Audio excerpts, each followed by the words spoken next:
It's just words on paper. Now we don't have rights. When we don't have good quality character men and women, and we don't, all of our institutions are infected with liars, thieves, low character quality people, all higher educated too. This is what they won't honor a piece of paper. All of these people want to carry on and use the Constitution as a talking point while they've all trampled all over it. So we don't have any, I mean, except for Trump. Everybody else, 99% of them, and the institutions and the government, not good quality character people, not at all. I think that most Americans would agree with that. So I think sometimes in order to move forward, you have to look back at the honorable men that started it all, which, not that the 1776 founders weren't honorable, but it started with the Pilgrims, and the Pilgrims fascinate me the most. And this is just like one piece of paper, and this is the history I was taught. This is like in the archives. So the media, I've come across articles where the media is trying to make it seem like the Pilgrims didn't come here because of their faith. Yes, they did. Before coming here, they had left England. I'm going to read that. But they went and lived in Holland for 12 years because you could worship free. They could have their own church there. But it wasn't their culture. So that's what then... It's very much like Exodus, a modern day Exodus. But everything was faith. Many of these people were, reverends or priests, but everything was about God to them. The relationship with God. I can understand why they called themselves saints. They knew God. The 1776 founders, they believed in God. They just, I wouldn't say they really knew God. The Pilgrims, they knew God. And this also has the covenant in it at the back, and then all their names. These are our founders. These are good quality character men. And they were not about the church and the government controlling anybody. They fled England because that was the government controlling the church and vice versa. So that would never be something America wants. So when all those people say, oh, those Christians, they're going to get rid of separation in church and state. No, Christians wouldn't want that either, because then the government can control the church. Can go both ways. You don't want that. That's what happened in England. That would never happen here. That's not what people want. But these were good quality, outstanding men and women who were brave and were saints. So the Pilgrims were a small group of people who made a great impact on world history. Their story begins in England sometime after King Henry VIII started the Independent Church of England, also known as the Anglican or Episcopal Church. Most of the countries surrounding England did not agree with the king's decision. Many people in England did not agree either. Some wanted the Anglican Church to be more like the old Catholic Church. Others wanted it to be even more simple and to rely more on Bible teachings than ceremonies. Near the end of the 1500s, a number of groups began to form in England with renewed interest in trying to establish different church practices. One of these groups was called Puritans because they wanted to make the existing Anglican Church more pure and simple. Others were called Separatists because they wanted to become more completely separated from the official Church of England. The Pilgrims were the Separatists, and they were often punished severely for this. One of their beliefs was that they should be allowed to select their own church leaders and ministers.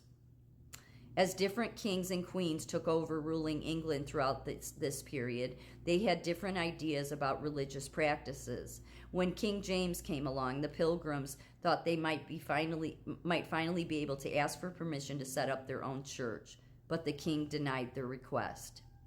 And the Pilgrims decided to leave England and move to Holland, where freedom of religion was accepted.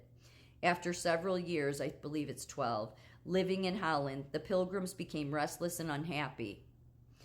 Their children wanted to speak Dutch instead of English, and they missed other things about English life as well. Their leaders, William Bradford, Reverend John Robinson, and several others, worked out a plan to move the entire Pilgrim church group to America. That way they could still be English, but it was too difficult and too expensive to move everyone at once. The trip was difficult to organize. In addition to the Pilgrims, it was necessary to include around 50 other English people to pay for the ship and supplies. The original Pilgrim church members, they called themselves saints, and the others strangers. Finally, after many setbacks, the Mayflower left for America on September 6, 1620. The trip across the ocean was rough and uncomfortable for the 101 passengers, but they sensed that what they were doing was an important piece of history. On November 11th, 1620, 1620, the Pilgrims got their first look at the New World when they saw Cape Cod. The Pilgrim group had permission to settle in the northern part of Virginia. So I want to add this because it's not in here. I'm pretty sure that I read this right. They wanted to come here so much they were willing to agree to be indentured slaves for 7 years, because after 7 years, just like God says in the Bible, let my people go. Like, not because God wanted people to have slaves, he just knew man would do it anyway because of free will. So he put some boundaries in place. Yes, let them go after 7 years. So they were going to agree to do that, but God had other plans for the Pilgrims. Sure did. So let me continue. So they didn't end up at their destination. When the Mayflower turned south, however, it ran into rough, shallow waters and became in danger of tipping over and sinking. It was quickly decided to head back to the deeper, safer waters of the tip of Cape Cod, but now a decision had to be made. Was this where they should stay?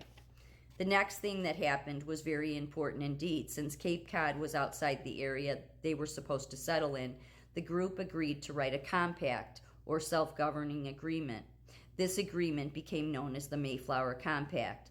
It called for the election of a governor from amongst the members of their group, something they were already comfortable with from their church practices. This was the first act of European self-government in the New World. This is the covenant of God, the Mayflower Compact. And this is what it says. This is where the covenant is.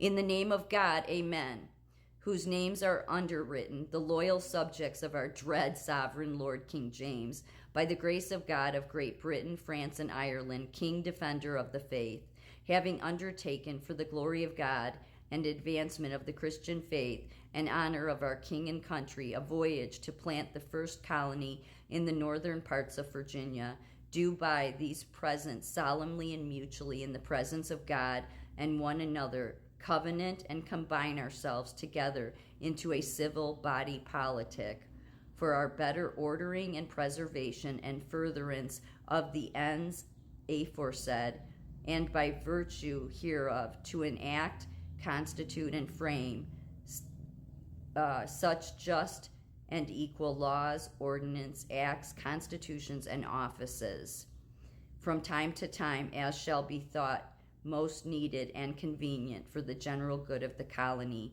unto which we promise all due submission and obedience.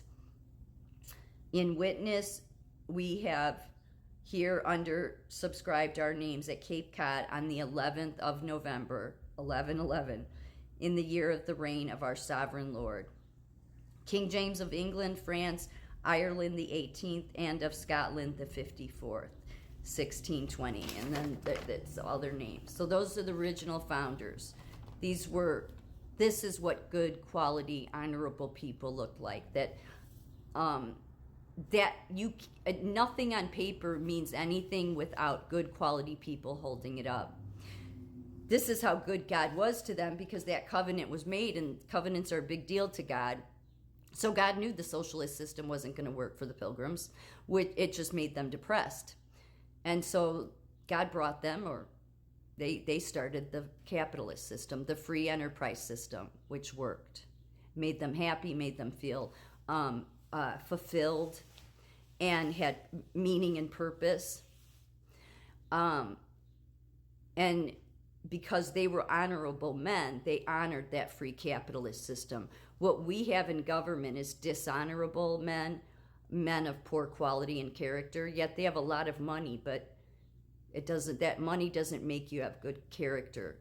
They've interfered with our free enterprise system. They've interfered where they shouldn't. They trample all over our Constitution.